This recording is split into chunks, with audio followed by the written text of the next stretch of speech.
औरंगाबाद में क्या होगा? कहीं ऐसा ना हो कि एमएलसी चुनाव में कहानी विधानसभा चुनाव वाली हो जाए।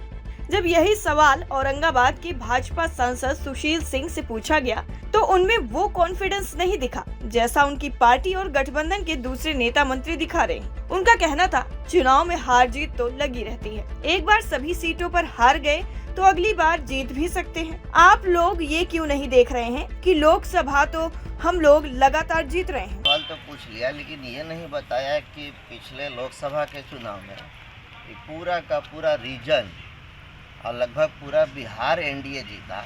इसकी चर्चा आप लोगों ने क्यों नहीं की?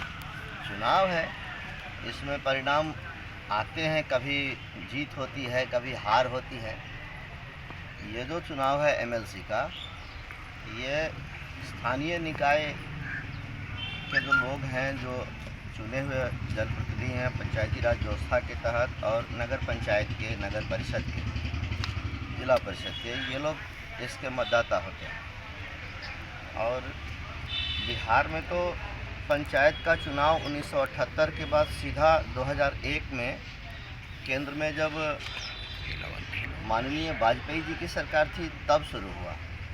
तो ये मत देने का जो अधिकार भी है पंचायती राज व्यवस्था के तहत चुने हुए जनप्रतिनिधियों को, ये तो एनडीए सरकार की ही देन है। और एनडीए सरकार ने जो सुविधा और सहूलियत दी, इसको देखते हुए मैं पूरे विश्वास के साथ ये कह रहा हूँ कि हमारा एनडीए का प्रत्याशी दिलीप कुमार सिंह यहाँ से चुनाव जीतेगा। क्या ये जीत होगा और रिकॉर्ड मत से हो, ऐसे ही लग रहा है? कोई आश्चर्य नहीं कि जीत रिकॉर्ड मत से हो।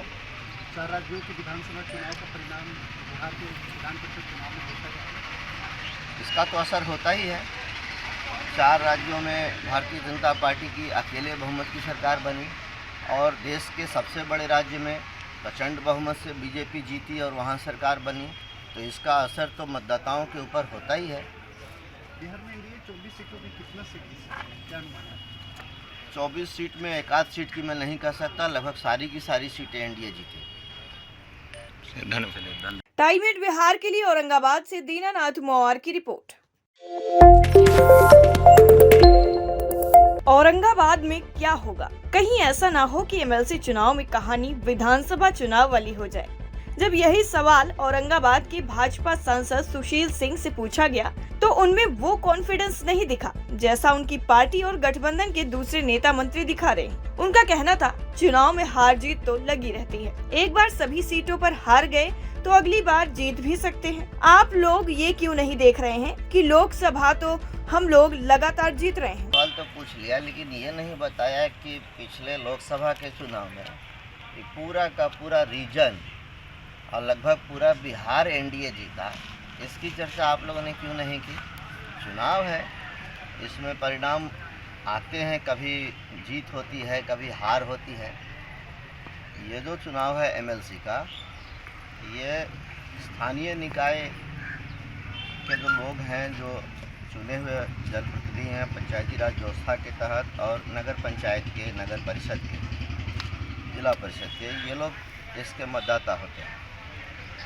और बिहार में तो पंचायत का चुनाव 1978 के बाद सीधा 2001 में केंद्र में जब माननीय वाजपेयी जी की सरकार थी तब शुरू हुआ। तो ये मत देने का जो अधिकार भी है पंचायती राज व्यवस्था के तहत चुने हुए जनप्रतिनिधियों को, ये तो एनडीए सरकार की ही देन है। और एनडीए सरकार ने जो सुविधा और सहूलियत दी, इसको देखते हुए मैं पूरे विश्वास के साथ ये कह रहा हूँ कि हमारा एनडीए का प्रत्याशी दिलीप कुमार सिंह यहाँ से चुनाव जीतेगा। क्या ये जीत होगा और रिकॉर्ड मत से हो, ऐसे ही लग रहा है? कोई आश्चर्य नहीं कि जीत रिकॉर्ड मत से हो। 4 राज्यों के विधानसभा चुनाव का परिणाम बिहार के विधान परिषद चुनाव में देखा जाएगा। इसका तो असर होता ही है।